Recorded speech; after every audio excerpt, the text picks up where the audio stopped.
Deus foi quem tomou a iniciativa de trabalhar em nós. Isso é muito importante para que compreendamos a dimensão da graça e para que compreendamos a mecânica, o funcionamento da soteriologia neotestamentária. Na soteriologia neotestamentária, o que nós aprendemos, isso se repete várias vezes, é que quem dá o primeiro passo na salvação do pecador perdido é Deus. O homem não pode dar esse primeiro passo, porque ele está morto em seus delitos e pecados. É necessário então que Deus comece, é necessário então que Deus se levante, é necessário então que Deus estenda o seu braço, é necessário então que Deus sopre seu sopro de graça e de vida, é necessário que a iniciativa seja tomada pelo próprio Deus. O texto diz: aquele que começou boa obra em vós. É interessante observar a linguagem do apóstolo Paulo aqui. Por quê?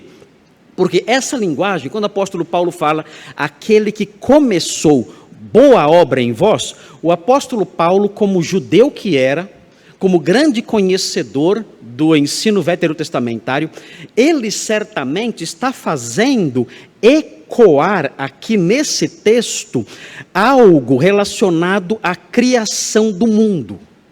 Porque quando nós olhamos para o relato bíblico acerca da criação, nós vemos uma boa obra que Deus começou e terminou. Se os irmãos olharem para o texto de Gênesis 1:31, vejam com atenção isso, vejam de onde o apóstolo Paulo tira essa linguagem.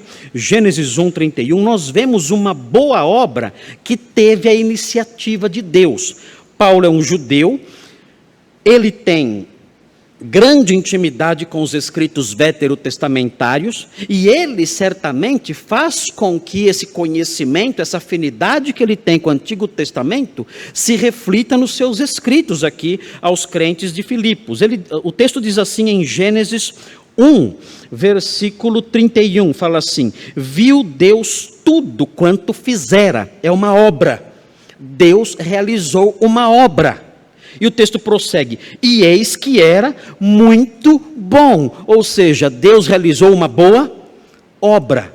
O apóstolo Paulo, então, certamente se recordando e fazendo ecoar essa verdade presente no relato da criação, ele olha agora para os crentes em Cristo e diz: olha, eu sei de mais uma boa obra.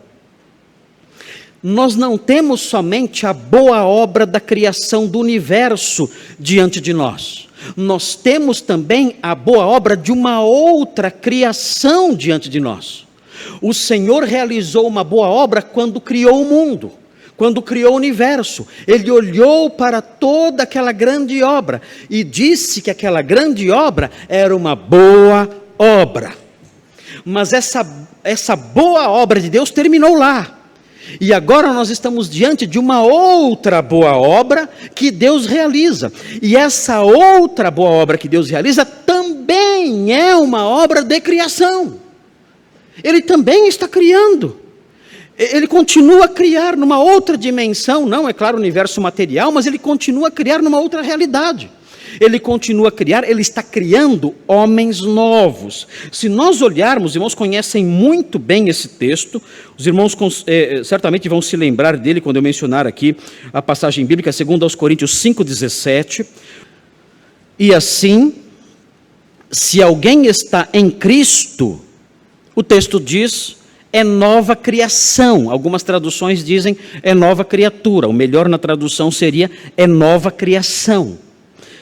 As coisas antigas já passaram, eis que se fizeram novas. O que Paulo está dizendo aqui? Olha, existe uma outra criação além do universo físico.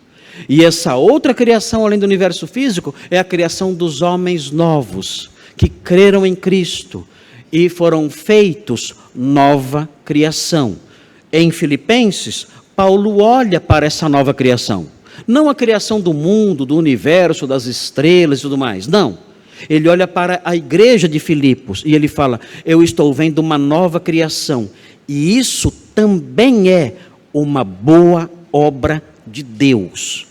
E esse Deus que está realizando essa boa obra é a causa primária de tudo que está acontecendo, de tudo que vocês estão realizando. Por que vocês me ajudaram? Por que vocês, depois que vocês se converteram, quando eu estive aí da primeira vez, por que vocês começaram a se mobilizar para me ajudar? Por que isso aconteceu? Porque alguém começou uma nova obra, uma boa obra de criação aí em Filipos, e vocês compõem esse universo de homens novos. Ele é a causa primária de tudo que vocês fizeram. Quando eu olho para vocês, eu vejo obras maravilhosas, atos maravilhosos, vocês cooperam comigo. Agora eu vou dizer por que isso está acontecendo. Isso está acontecendo porque antes de vocês terem essa disposição generosa de me ajudar, antes disso, Deus trabalhou em vocês. Ele começou um trabalho em vocês, e é por isso que vocês me ajudaram.